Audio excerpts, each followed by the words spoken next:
सत्य का साहस। राज्याचे विरोधी पक्षनेते विजय वडेट्टीवार यांनी आज विविध मुद्द्यावरून सरकारला चांगलेच धारेवर धरले आहे। मग तो चंद्रपुरातील नगरसेवकांचा राडा असो, राष्ट्रवादीचे मनोमिलन असो किंवा विमानाच्या संशयास्पद अपघाताची चौकशी, वडेट्टीवार यांनी नेमके काय आरोप केले आहेत पाहूयात। ते म्हणाले, नगरसेवकांच्या पळवापळवीचा जो प्रकार घडला त्यावर वडेट्टीवार यांनी चिंता व्यक्त केली आहे। ते म्हणाले की मी काल बारामतीत होतो, पण मला जी माहिती मिळाली आहे ती धक्कादायक आहे। चाकू, तलवारी आणि बंदुकीच्या धाकावर नगरसेवकांना पळवण्याचा प्रयत्न झाला। पोलीस याची चौकशी करत आहे, पण गुन्हेगार कोणाच्या जवळचे आहेत ते लवकर स्पष्ट होईल। दरम्यान दोन्ही राष्ट्रवादी काँग्रेसने एकत्र यावे असे मत वडेट्टीवार यांनी व्यक्त केले आहे। अजित पवारांच्या पुनरागमनाबाबत बोलताना ते म्हणाले की दुभंगलेली मने जुळावीत ही प्रत्येक राजकीय नेत्यांची इच्छा असते। पवार साहेबांचे वय पाहता युवा पिढीने आता जबाबदारी घेऊन पक्षाची धुरा एकत्रितपणे सांभाळायला हवी, पण ते एकत्र कसे येणार हा त्यांचा अंतर्गत प्रश्न आहे। सुनेत्रा पवार यांच्या उपमुख्यमंत्री पदाच्या चर्चेवर वडेट्टीवार म्हणाले की जर त्या मुख्यमंत्री झाल्या तर महाराष्ट्राला पहिली महिला उपमुख्यमंत्री मिळेल, याचा नक्कीच आनंद असेल। सरकारच्या लाडकी बहीण योजनेवर वडेट्टीवार यांनी सडकडून टीका केली आहे। राज्याची तिजोरी रिकामी असताना केवळ निवडणुका जिंकण्यासाठी रेवड्या वाटल्या जात आहे असा आरोप त्यांनी केला। शेवटी खाती वाटपावर बोलताना त्यांनी भाजपावर टोला लगावला। भाजप सर्वच खाती स्वतःकडे हवी आहेत।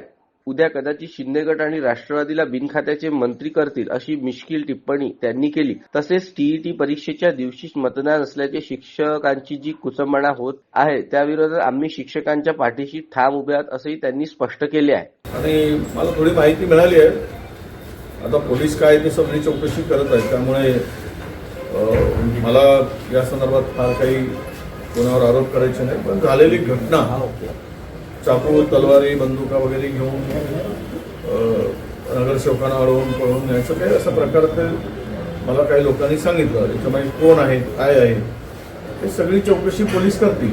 ज्याच्यावर गुन्हा दाखल झाला एक प्रकरणही आहे, तो प्रतिभा धानोरकर यांच्या गटाचा माणूस आहे, त्यांनी तुमच्या नगरसेवकांना अडवलेला आहे आणि पराभूत काँग्रेस उमेदवार आहेत।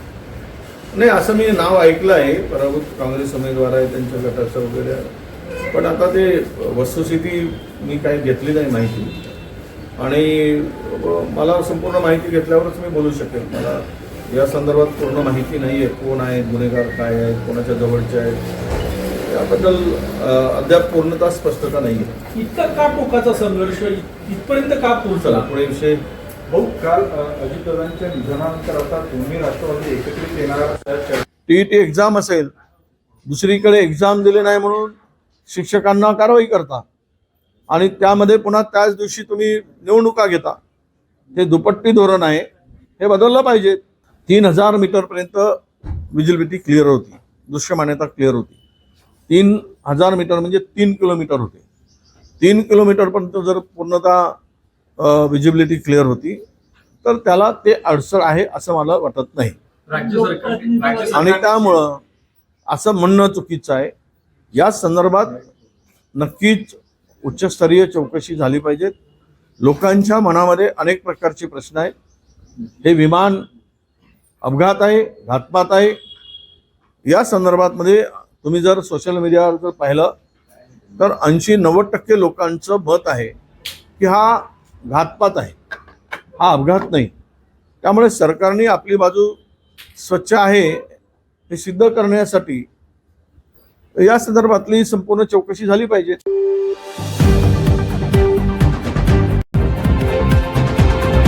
अब तक सत्य का साहस।